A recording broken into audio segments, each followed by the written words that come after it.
Thank you, Sophie. And thanks to all of you. I'm really excited to be here today, to have the chance to speak with you.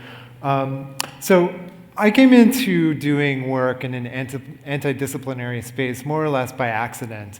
Back when I was applying to university, the schools would send out these books talking about the different programs they offered and what each program was like. And for some reason, I never read any of those books. I just applied to engineering school because I thought, I like to make things, and engineering school is where you make things. But it turns out that there's a lot of math that you have to learn in engineering school, and I was never that good at math. So I wound up leaving engineering school and getting a degree in interdisciplinary studies. But before I left the engineering school, I found this team that was working on virtual reality. So this was back in 1995, and so the graphics aren't quite as advanced as some of the things that you might see today. But we had a team of, computer scientists, psychologists, mechanical engineers. What else did we have? We had a neurosurgeon. So all of these people brought together in a team to solve a problem that that didn't really fit into an existing discipline. And one of the things that I realized when I was working on this team is that when you're working in an anti-disciplinary space, it can be very polarizing. There are a lot of people who will tell you that what you're doing is a total waste of time. And then there are other people that will tell you that what you're doing is totally amazing. And I always thought this was interesting, that there weren't very many people in between. That people always thought, it's amazing or it's a waste of time. And so we were based in the computer science department at the University of Virginia. And most of the people in that department were working on problems that were solidly in the domain of traditional computer science, things like supercomputing, algorithms, databases, these kinds of topics. And there were some people who didn't really think that considering how people should interact with computers was necessarily that kind of thing belonged in the context of a computer science department. Likewise, people in the art department didn't really think that what we were doing was art, and so on. And so this, one of the things that I really took away from this experience, my first experience in an anti-disciplinary team, was that if you're working in a space that doesn't fit within a traditional discipline, you really have to blaze your own trail. You really have to decide what you really have to decide what you think the right path is for your work. And sometimes it can be a bit of a stretch to shoehorn what you're doing into a traditional discipline. So here's an example of that. This is a project called InTouch, and this is what you could describe as a haptic telephone. It's a device that communicates with the sense of touch over a distance. And the way it does that is it has 3 wooden rollers in each of these units, and whenever one of those rollers rotates, the same roller on the opposite unit rotates in the exact same way. So the metaphor is like a physical object that exists in 2 places. And so when 2 people touch that, it feels like they're touching the same object, even though they're touching 2 objects that are separated by space. So this was a project out of Professor Hiroshi Ishii's group at the MIT Media Lab. And the first time I saw this, it was at a conference on computer graphics. Now, obviously, this project has nothing to do with computer graphics at all. But that was the closest fit in terms of interaction, in terms of trying to rethink how people would relate to technology. So when I saw this project, I said, who did this? Who's the professor in charge of this? I have to work with this person. And that's how I came to be at the MIT Media Lab. And I did a PhD with Professor Ishii. And so the Media Lab is essentially a big experiment. And the question is, if you put a bunch of people that come from a bunch of different backgrounds in the same space and let them work on whatever they want, what happens? And the expectation was that 90% of the projects that came out of the Media Lab would be a failure. But the hope was that 10% of the projects would have a dramatic and disruptive impact on the world. And one of the interesting things about being a student at the MIT Media Lab was that if you're working in this space that's outside of a clearly defined discipline, then traditional methods of teaching don't really work, where you sort of put everyone in a classroom and teach them the basics of an established discipline. So what happened instead there was that students would teach each other. And it was all project-based learning. So the idea is that each student would come into the lab with a set of skills that they were very proficient in, and they would be very eager to share those skills with all of the other students, because they knew that when the time came when they needed to learn a different skill from another student, they would help them in return. And so this very informal project-based sharing of skills is an approach that seems to work really well when you're working in an anti-disciplinary space. So this is Professor Ishii, and his group is called the Tangible Media Group. And the idea behind this group is to take our interactions with technology off of screens and bring them into the physical world, taking advantage of the sense of touch. And this is more than just, say, a traditional touch screen. It's not really about that at all. It's about physical objects in the world that have embedded sensors and actuation that allow them to represent and control information that's inside the computer. And so I'm going to show you a variety of projects during this presentation. And the thing that brings all of these projects together is that they've all required uniting a bunch of different disciplines or working between disciplines in order to make them real. So this first example is called CurlyBot. So this is a robot that records and plays back physical motion. It's a children's toy. So the idea is it's got one button on it, and you push that button, and you record a motion into the robot. And then as you push the button again, the robot plays that motion back over and over again. So this is a way to teach kids a lot of complex mathematical and geometrical concepts through play. And Lego wound up licensing this, and I think they're still making it and still selling it as a toy. But to bring CurlyBot into reality, there were a bunch of different fields that had to come together. So experts in children's learning, mechanical engineers, electronic engineers, product designers, software developers, and so on.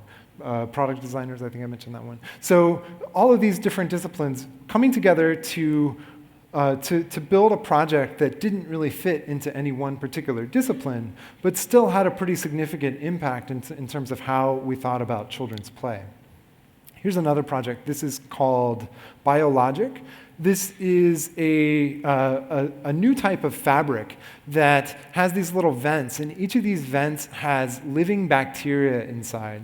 And when you start to sweat, these bacteria respond by opening up those vents to give your body more ventilation.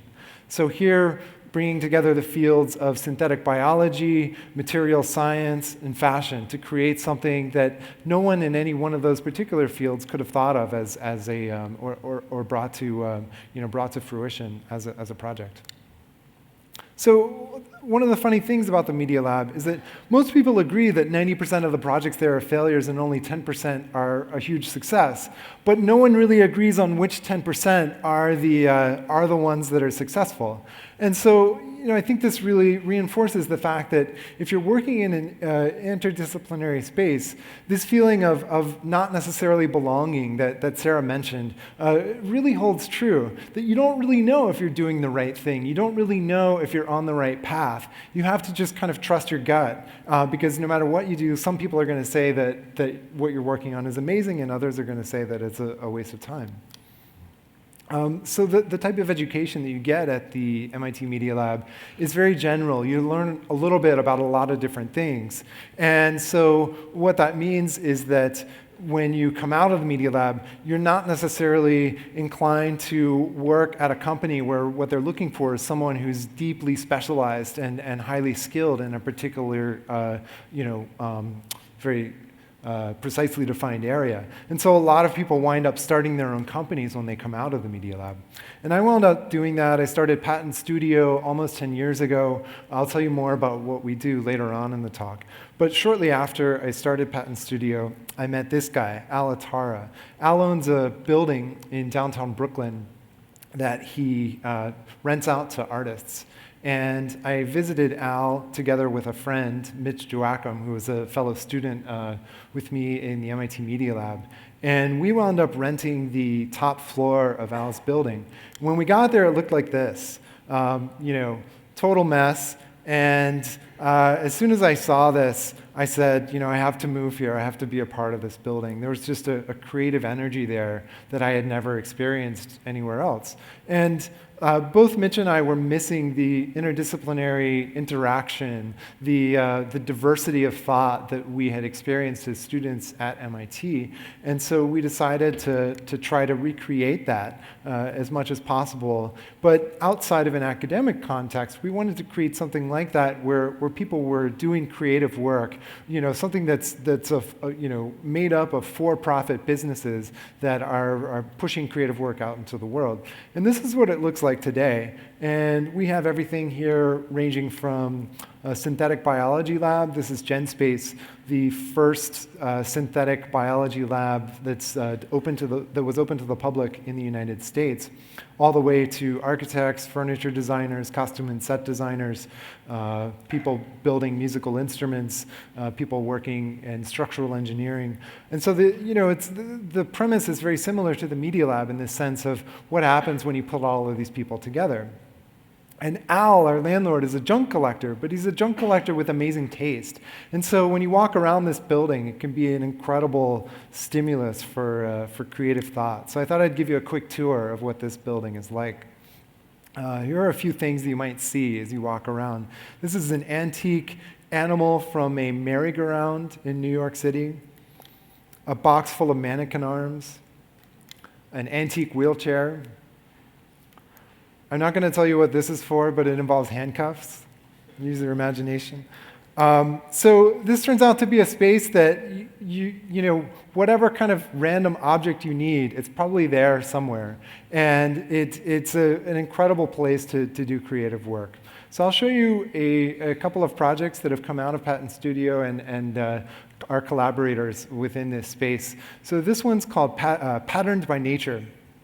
And it's a 30-meter-long liquid crystal ribbon display that is permanently installed at the North Carolina Museum of Natural Sciences in Raleigh in the United States. And it shows these abstract visualizations of different scientific phenomena that repeat themselves on different scales. So going back to Subodh's talk, this is a visualization of the idea that he talked about, that you see these patterns that repeat themselves in different scales in nature. And it uses 3,600 different liquid crystal tiles. And each of these pixels is about 12 centimeters on a side. So the technology is very similar to what you might see in the display on a laptop. But what's different is the physical scale and the shape. And that scale really forces you to interact with it in a totally different way. Now, the thing that I think is really interesting about this project is the group of people that came together to make it real. So 4 different companies, Plebeian Design and So Limited, based in Boston, together with Hypersonic and Patten Studio, based in New York. And each of those companies brought a different set of skills, ranging from structural engineering to the graphics to the electronics and software. And all of these pieces needed to come together to make a project like this real. And so I think this really highlights the interdependence that's often there in the context of anti-disciplinary work, where you often need to draw from deep wells of knowledge in different disciplines that are well established and bring them into an unfamiliar space. And doing that requires these collaborative teams, and everyone on that collaborative team is dependent on everyone else. So the next project, excuse me. The next project I wanted to show you is called Tumbles. And this is a rethinking of what a tabletop interface with a computer might look like. So here, instead of using a touchscreen, we have these little physical robots that drive around on a tabletop that serve as controls for the different things you're doing on the screen. So this is a prototype video editing application, and all of the things that we're manipulating. So here we're changing audio levels. So you've got the left and right channels of audio, and you can reach in and split those channels apart and manipulate them independently, or you can gang them together and manipulate them as one unit. So the robots are constantly reconfiguring themselves based on what you're asking the system to do. So you get this tactile object that you're holding, which is a fundamentally different experience than touching a dial on a touchscreen.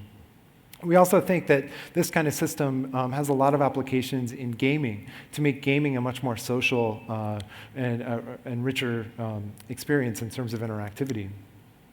And here's an idea of how this might be used for a scientific problem. So here the question is protein folding. How can you figure out the natural shape that a protein has in space? And the idea is that you can attach these robots to different points on the protein and twist it around. And as you're doing that, the system is monitoring what you're doing. And if it notices that you are making a fold that doesn't make any sense, then you'll feel the robot pulling against you. So essentially, the system is making these microscopic, essentially mathematical forces behave as real physical forces that you can feel pulling against you. We built a second version of this system that uses these smaller pucks. Each one's a little robot. They're about 5 centimeters in diameter. And here's another vision of how this idea might be applied to data visualization. So here we've got a multidimensional data set. And what you can do is you can attach these little robots to different points in that data set and use those points as physical handles to really wrestle with the data. And when you're wrestling with the data, essentially what you're doing is solving a complex system of linear equations, but it doesn't feel like that. It feels like you're wrestling with a mechanical system. And the same concept holds true, that you're feeling these mathematical forces as physical forces that are pushing against your hands as you interact with this data. And this project is called Senscape. This is a piece that we did for Intel at the Consumer Electronics Show earlier this year. And so we used a variety of Intel sensing technologies, ranging from their RealSense cameras to their Curie wearable, to their Galileo IoT boards to create this experience that you could interact with in a variety of different ways, where there's this aquatic scene that unfolds in front of you with thousands of flocking fish that are responding to your motions. And there's also a component where you can pluck these strings that interact with musical elements of the composition as well.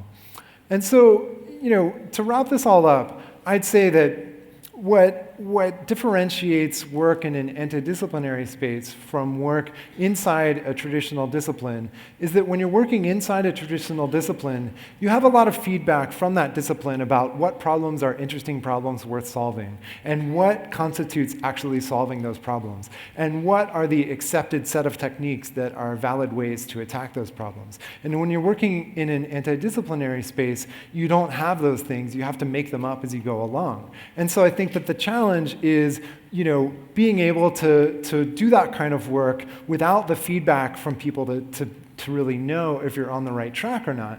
But the magic of working in an interdisciplinary space is that I think you have a much greater opportunity to impact the world in your own unique, powerful way. And if you look back, say, over the last 100 years or so, at a lot of the disruptive innovations that have really impacted our lives as a whole, a lot of them have come from work that has existed, at least initially, in this sort of antidisciplinary space. Thanks so much.